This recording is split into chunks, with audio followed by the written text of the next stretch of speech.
Get the latest weather, traffic, and news updates online at 560theanswer.com. Now, from the Signature Bank Studios,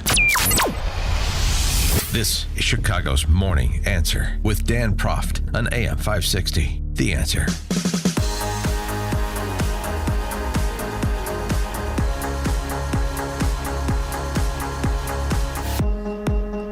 Top of the morning, Dan Proft here. Axios reporting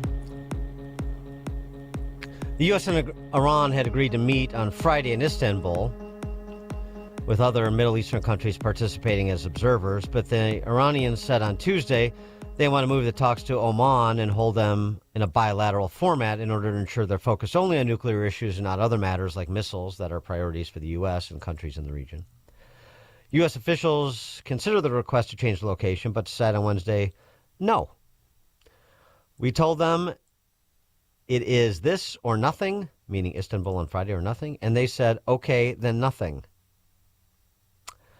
And President Trump, in his sit-down with Tom Lamas, NBC, had this to say on Iran. Should the supreme leader in Iran be worried right now? I would say he should be very worried, yeah. He should be. As you know, they're negotiating with us. I know they are, but the protest... Yeah, but doesn't seem like the negotiation is particularly constructive at this juncture. And, you know, there's always saber-rattling from politicos, including presidents, in the direction of foreign adversaries. But there is sort of a pattern with Trump when he's talking about somebody being very worried that's in a position like the mullahs in Tehran are in. There is usually action that follows, as we've seen in Iran, with Hamas, Venezuela. I could go on. For more on the topic and a threat assessment of an imminent strike, pleased to be joined by Rich Goldberg, Foundation for the Defense of Democracies. He is senior advisor there. He's also former National Security Counsel and U.S. Senate aide. Rich, thanks for joining us again. Appreciate it. Yeah, thanks for having me. So how should we interpret both the breakdown in prospective talks as well as what Trump had to say in the direction of the Ayatollah? Well, I think if you were to put this in a vacuum and it was not Donald Trump, if this was Barack Obama as president or Joe Biden as president in the past few days, you would be screaming bloody murder. You'd say, what are we doing here? These are radical mullah terrorists. They tried to assassinate you, Mr. President. They have waged war against America for over 40 years. They have tried to build nuclear weapons. They're going to try to rebuild them. They're trying to build missiles to attack the United States. They're an arms depot for Russia. They're the gas station for China. This screams national interest. And they just mass murdered between 30,000 and 40,000 people in the streets in a matter of 24 to 48 hours. A level of violence we haven't seen since the Einsatzgruppe in World War II in Kyiv. And so to say, oh, well, we're going to have this kind of talks and we're going to have it multilateral. We're going to do it in Istanbul, but okay, we'll go to Oman instead. We'll make it bilateral. The only playbook that the regime knows. And well, the regime says we can only talk about nuclear things, but maybe we'll talk about other things. It's a lowering of expectations. And if it was any other president, I would say, ooh, warning sign. This doesn't look very good. What are we going into another rope-a-dope with the Iranians like Biden and Obama did? However, it's not them. There is, in fact, as the president says, an armada of naval power that's been amassed around Iran, unlike any other time in the past we've approached the Iranians. You just came off of the Maduro operation. You had last summer's Operation Midnight Hammer, where the president demonstrated his willingness to use force and not be extorted by the Iranians with their threats of missiles and drones and the nuclear program.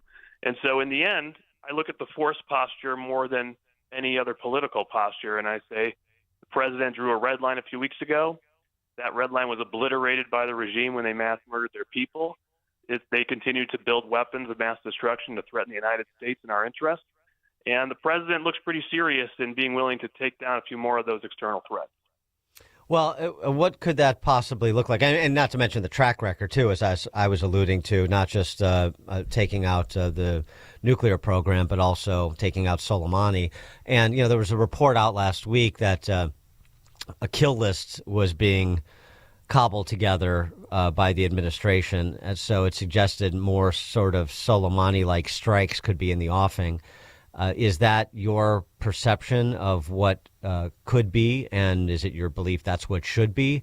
Or is the prospect of regime change still really in the cards after that purge you described? Yeah, I think that the prospect of regime collapse is real.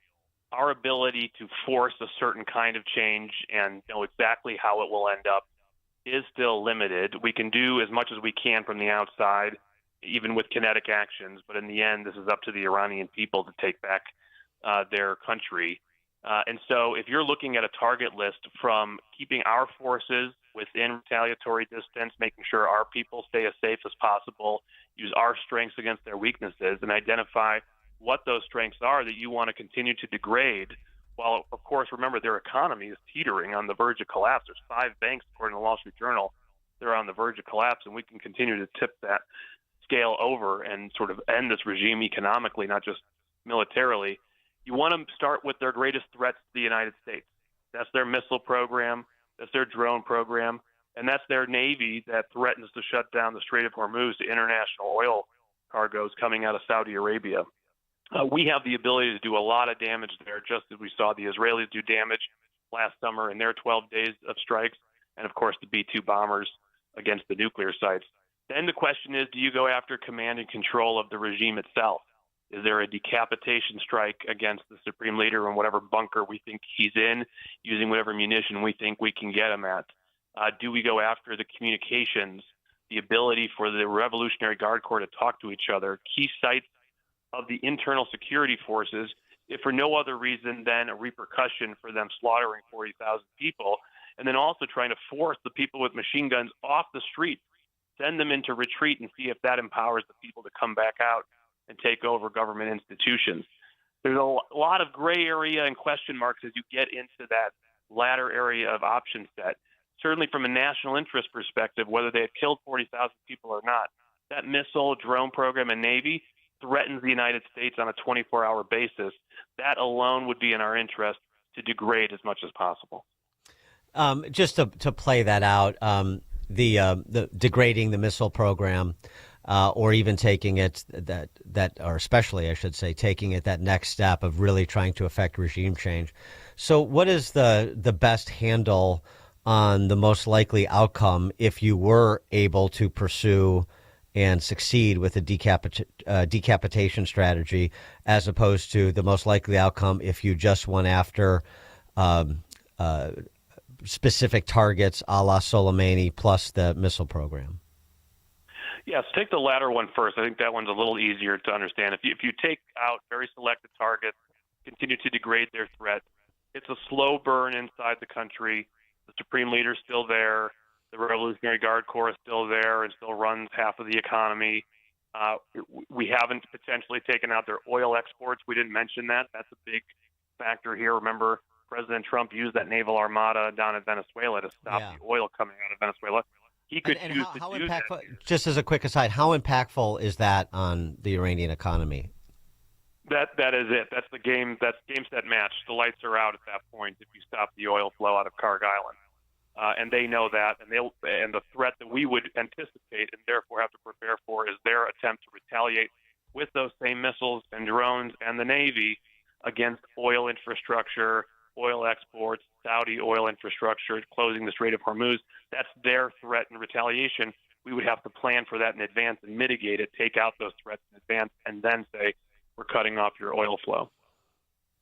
And so, and that's what the Ayatollah had threatened too. Any strikes, obviously, he's going to say any strikes, and excuse me, this turns into a regional war. And the point there, obviously, is to get the Saudis and other Middle Eastern countries a little bit nervous to put pressure on the U.S. to not to not launch any strikes. And what's your assessment of the credibility of that threat and the reaction that it's drawing from Middle Eastern allies or allies of convenience, depending on your perspective? It's a credible threat as it stands today. I mean, if they have hundreds or thousands of ballistic and cruise missiles and an armada of drones that can be launched on infrastructure, we've seen them do it, right? attacked Saudi oil infrastructure back in 2019 during the height of the maximum pressure campaign, took 5% of the world's oil offline for a few days. They've attached limpet mines to tankers in the Gulf. They try to seize tankers. They just tried to hail down and seize a U.S. flag tanker this week. So there are things they can do there if we have not actually preemptively hit the missile program, the drone program, and the Navy. So I would expect we would do that in any of these scenarios anyways. Again, the fact that they can threaten a regional war, the fact that they can try to extort us and deter us from stopping all of their illicit activities that threaten us on a daily basis goes to show this is a national interest to remove those key threats. Now, just to go back to your other question on what would you do if you actually had a decapitation strike? If it what would come? Yeah, right. Burn, what would come? So nobody can tell you for sure. Some people would say the Revolutionary Guard Corps will take control. I'm not so sure about that. The entire idea of the Revolutionary Guard is to defend the revolution, is to export the revolution. If the Islamic Revolution means there's no more supreme leader, the whole idea of Khomeiniism is gone. They're just going to be a military dictatorship. They're not really the Guard anymore. But it's a possibility that becomes a military dictatorship, essentially. You just go through a succession plan. They've already agreed on who will replace the assumed leader. That's another option. It could be his son, somebody else has already been agreed in secret. Hey, if they kill me, tell everybody he's the next supreme leader. Everybody's, taking a blood oath to support that person. Or the positive view would be, look what happened when the Israelis took out the leadership of Hezbollah in that bunker in Beirut in late 2024 against the Biden administration's wishes. It just completely froze the system. Even with missiles ready to launch on Israel in the field, they couldn't get the orders to launch. They didn't know what to do, and the Israeli Air Force mopped up all the threats while Hezbollah was completely paralyzed at the top. Could that be something that happens in Iran? And in that moment, if you've also taken out their communications, their command and control at the same time, do the people have an opportunity to do something? Is there a secret network, whether it's controlled by that crown prince, the son of the Shah, Pahlavi, or someone else in Iran, with people inside the regime? Think of the Operation Valkyrie. Remember that Tom Cruise movie based on a real story in World War II when they tried to take out Hitler? Let's say there is some kind of secret network that's been waiting for that moment, and they're activated, and they can take control of people and places. That would be the ideal hope. Do we know that that's going to happen? We don't. And so if the president wants assurances on what comes next, you can't give him 100% assurances. What you can say is, here are the threats to the United States today. Here's what you can do to completely degrade those threats. And here's how degrading those threats tremendously weaken that regime and over time allow it to collapse and let the people transition. What's your perspective on how the Trump administration has handled some of these, what I would call allies of convenience? Some people, other people may be more sanguine about them.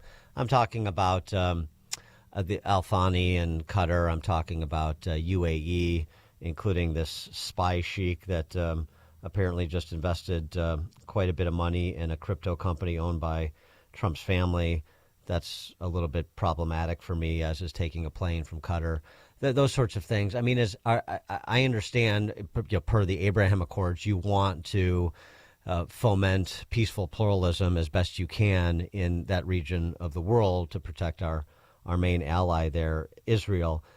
Is the Trump administration, generally speaking, walking that tightrope as best as it can be walked in your view?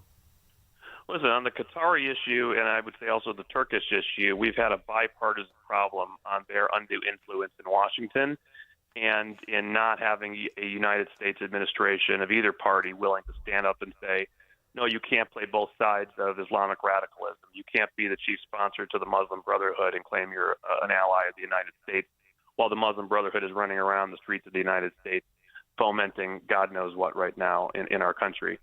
And so when you think of Al Jazeera, the main TV station sponsored by the Qataris, the Muslim Brotherhood, Hamas still there, all of those reasons, I have never understood why we don't get tough on the Qataris. This is literally a thumbnail on the Persian Gulf. It's a country with a gas station and a TV station, basically. We could absolutely push them in directions that we want. We choose not to for various reasons. The same with the Turks and Erdogan, who, of course, is also a main sponsor of the Muslim Brotherhood. But you know, they also have that Northwestern University Extension campus, which I know, you know, a fellow alum you're very fond of. Oh, yes. It's nothing like training tomorrow's journalists to think like Al Jazeera and send them to Al Jazeera headquarters to know exactly how to report on the news. That's always a good decision for an American journalism school. It makes for an easy transition to the New York Times. Yeah, that is unfortunately true. Though apparently the Washington Post got rid of a lot of them yesterday, so who knows? Yeah, that's right. That's right. Rich Goldberg, former National Security Council official and U.S. Senate aide, currently senior advisor at the Foundation for the Defense of Democracies. Rich, thanks for joining us. Appreciate it. Thanks. And he joined us on Chicago's Morning Answer. Before you see it on TV, share it on Facebook, or read about it in the paper. Hear it here first. This is Chicago's Morning Answer on AM 560. The Answer. Signature Bank is Chicago's fastest growing independently owned business bank, a bank where relationships still matter. Signature Bank knows your name and your story. I'm Dan Proft, and I know this because Signature Bank is my business bank. Hi, I'm Bob Chaval.